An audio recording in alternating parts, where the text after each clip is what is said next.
नमस्कार दोस्तों, दिन भर की जो फटाफट बड़ी खबर निकल के आ रही है कि करके जाने की। दरअसल पहली बड़ी खबर निकल के आ रही है, आपको बता दें देश भर में संक्रमितों का आंकड़ा हुआ 3,55,000 को पार, जबकि मृतकों की संख्या 12,000 के करीब हो चली है।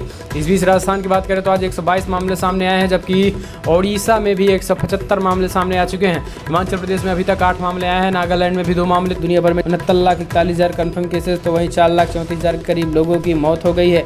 यूनाइटेड स्टेट में 21,80,000 के करीब कन्फर्म केसेस, तो वहीं 1,18,700 के करीब लोगों की मौत हो गई है।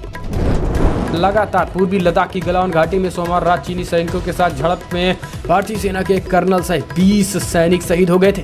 पिछले 5 दशक में सबसे ज्यादा में ये सबसे बड़े सैन्य टकराव के कारण क्षेत्र में सीमा पर पहले से जारी गतिरोध और भड़क गया है और इस घटना के बाद एलएसी पर हालात तनावपूर्ण बने हुए हैं। लिहाजा सेना, नौसेना और वायुसेना को हाईएस्ट अलर्ट पर रखा गया है।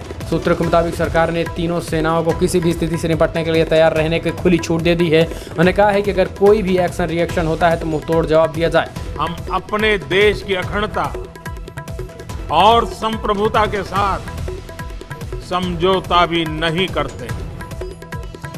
मैं देश को भरोसा दिलाना चाहता हूं, हमारे जवानों का बलिदान व्यर्थ नहीं जाएगा। हमारे लिए भारत की अखंडता और संप्रभुता सर्वोच्च है। लगातार कोरोना वायरस के संक्रमण की खबरों के बीच डॉक्टरों और मेडिकल स्टाफ के खिलाफ कार्रवाई को लेकर सुप्रीम कोर्ट सख्त हो गया है।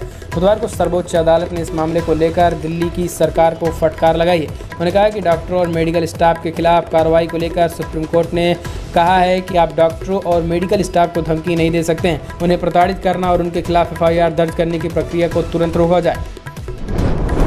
प्रधानमंत्री किसान सम्मान निधि स्कीम का लाभ प्रवासी मजदूरों को मिल सकता है, लेकिन उन्हें शर्तें पूरी करनी होंगी। केंद्रीय कृषि राज्य मंत्री कैलाश चौधरी ने न्यूज़ 18 से हिंदी में बातचीत में कहा है कि शर्तें पूरी करने वाले मजदूर रजिस्ट्रेशन करवाएं। सरकार पैसे देने को तैयार है। लद्दाख के गलवान घाटी में भारत और चीन के बीच हिंसक झड़प पर पीएम मोदी ने 19 जून शाम 5 बजे सर्वदलीय बैठक बुलाई है। इस बैठक में अलग अलग पार्टियों के अध्यक्ष शामिल होंगे। इस बैठक में भारत चीन के सीमा विवाद पर चर्चा की जाएगी। विभिन्न राजनीतिक दलों के अध्यक्ष इस वर्चुअल बैठक में हिस्सा लेंगे। भारतीय रेलवे कई छोटे अपराधों के कारावास के प्रावधानों को हटाने की योजना बना रहा है, जिनमें बिना टिकट यात्रा करना या पायदान पर सवारी करने पर केवल जुर्माने का प्रावधान किया जाएगा।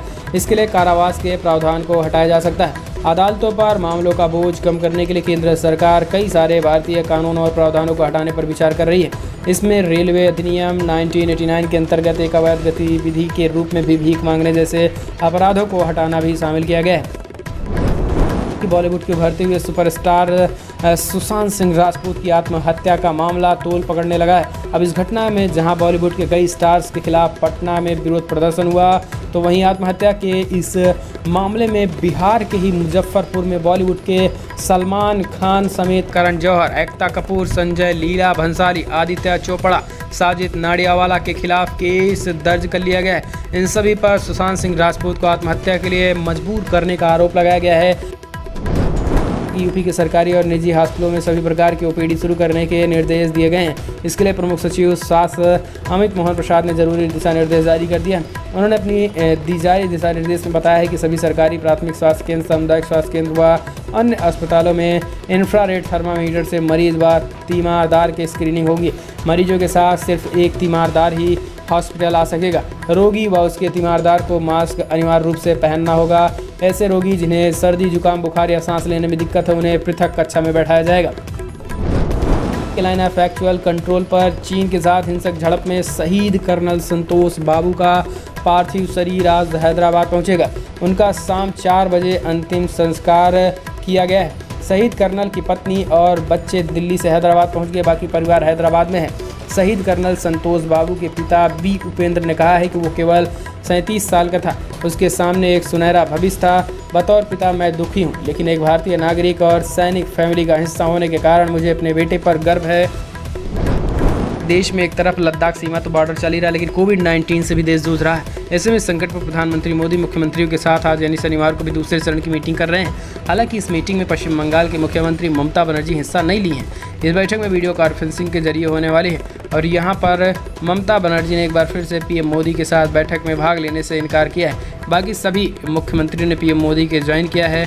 इसके साथ ही लोग अपनी अपनी बात रख सकेंगे। इसके आधार पर कोविड-19 से भी निपटने का पीएम मोदी फार्मूला बताएंगे। तो फिलहाल इस वीडियो में इतना ही। जय हिंद, वंदे मातरम।